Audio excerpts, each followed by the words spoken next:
ایک بڑا ٹب منگوا کے وہاں اس ٹب میں غسل کرنا، تو پھر اس کے ساتھ کچھ اہتمام کیا جائے کہ وہ جس وقت بندہ نہاتا ہے اس بڑے ٹب میں بیٹھ کے تو کوئی پانی کا قطرہ مسجد میں نہ گرے۔ اگر مسجد میں پانی کا قطرہ اس کے غسل کا گرے گا تو پھر وہ مسجد کی بے ادبی ٹھہرے گی۔ اعتکاف تو اس کا صحیح رہے گا لیکن مسجد کی بے ادبی ہو جائے گی۔ مسجد کی بے ادبی سے بھی بچنا ہے۔ وہ بڑے ٹب میں جب نہائے تو پانی کے قطرے باہر نہ گریں۔ اگر پانی کے قطرے باہر گریں گے تو پھر اس کو ثواب نہیں ملے گا بلکہ الٹا مسجد کی بے ادبی ٹھہرے گی۔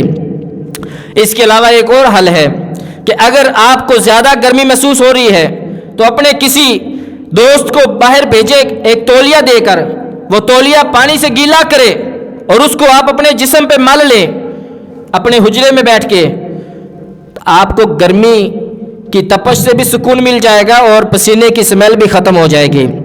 اس طرح آپ کو نہانے کی ضرورت نہیں پڑے گی۔ اگر نہائیں گے تو اعتکاف فاسد ہو جائے گا، یہ آپ نے ذہن میں رکھنا ہے۔ اس کے ساتھ ساتھ اب دیکھو کہ بندہ عام دنوں میں وضو کرتا ہے نماز کے لیے، تلاوت کے لیے اور ذکر و اذکار کے لیے، سونے کے لیے، لیکن وضو ہونے کے باوجود دوبارہ وضو کرتا ہے تو رب ذوالجلال اس کو ڈبل اجر دیتا ہے، وضو پہ وضو ثواب ملتا ہے۔ مگر اعتکاف کی حالت میں ایک مرتبہ وضو کر لیا تو جب تک وہ وضو ٹوٹتا نہیں ہے بندہ مومن دوبارہ وضو نہیں کر سکتا۔ اگر وہ وضو پہ وضو کرے گا اعتکاف کی حالت میں تو اس کا پھر اعتکاف فاسد ہو جائے گا، اعتکاف ٹوٹ جائے گا۔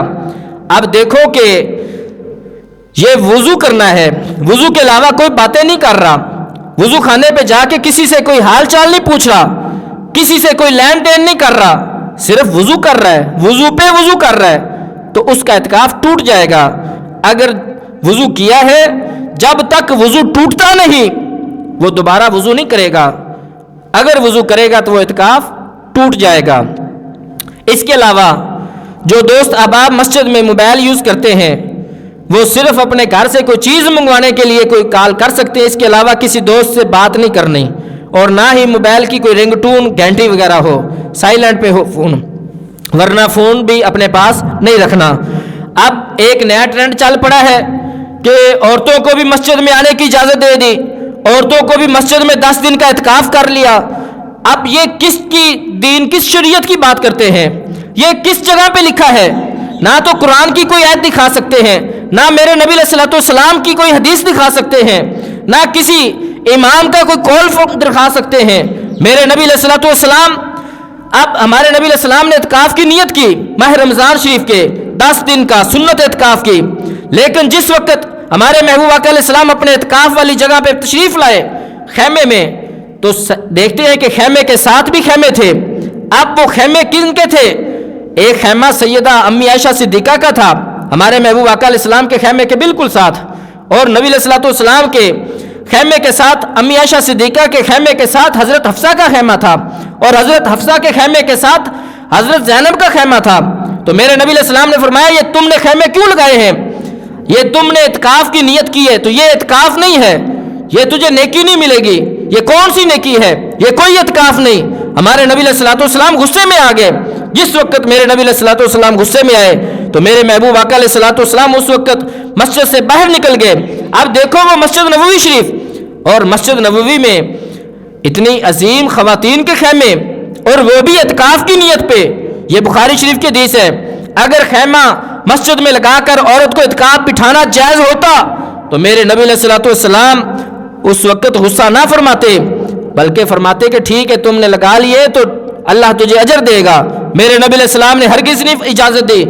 میرے نبی علیہ السلام نے اس سال اعتکاف نہیں کیا، غصے کی حالت میں تھے، تو میرے محبوب آقا نے اعتکاف نہیں کیا۔ جب رمضان شریف گزر گیا تو ہمارے محبوب آقا علیہ السلام نے شوال میں پھر 10 دن کا اعتکاف کیا تھا۔ اب امام بخاری رحمۃ اللہ علیہ نے اس واسطے بخاری شریف میں یہ ذکر کیا تاکہ اس سے پتہ چل سکے کہ جو عورتیں مسجد میں آ کے اعتکاف بیٹھتی ہیں یا جو بٹھاتے ہیں وہ اعتکاف نہیں کر رہے بلکہ وہ شریعت کی دھجیاں اڑا رہے ہیں۔ اب ہمارے نبی علیہ الصلوۃ والسلام نے اپنی امت کو ہر لحاظ سے طریقہ سکھایا ہے۔ اب دیکھو کہ اعتکاف ثواب کی نیت پہ کیا جاتا ہے، اتنا بڑا اجر ملتا ہے، لیکن بندہ اپنی منمانی کرے تو پھر وہ اجر کی بجائے الٹا وبال بن جاتا ہے۔ اب ہمارے نبی علیہ الصلوۃ والسلام نے ہر جہد کے لحاظ سے اپنی امت کو سکھایا ہے، اور ہر مسئلے میں ہمارے نبی علیہ الصلوۃ والسلام نے امت کو تعلیم دی ہے۔ اور غسل اعتکاف میں جائز ہوتا تو میرے نبی علیہ السلام ایک مرتبہ ضرور غسل فرماتے۔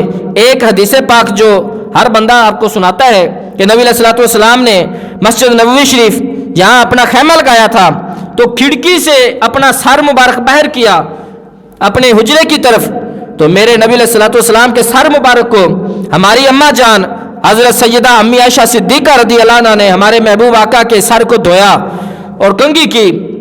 اتنی تکلیف اور اتنی مشقت، یہ سر کو باہر کیا کھڑکی سے۔ آپ بھی اپنے دیوار سے کھڑکی سے باہر سر کر کے دیکھیں کتنی تکلیف ہوتی ہے۔ اگر غسل مسجد میں اعتکاف میں جائز ہوتا تو میرے نبی علیہ السلام اتنی مشقت نہ اٹھاتے اور امت کے لیے سنت بناتے کہ تم نے اگر اس طرح سنت طریقے سے غسل کیا تو رب تجھے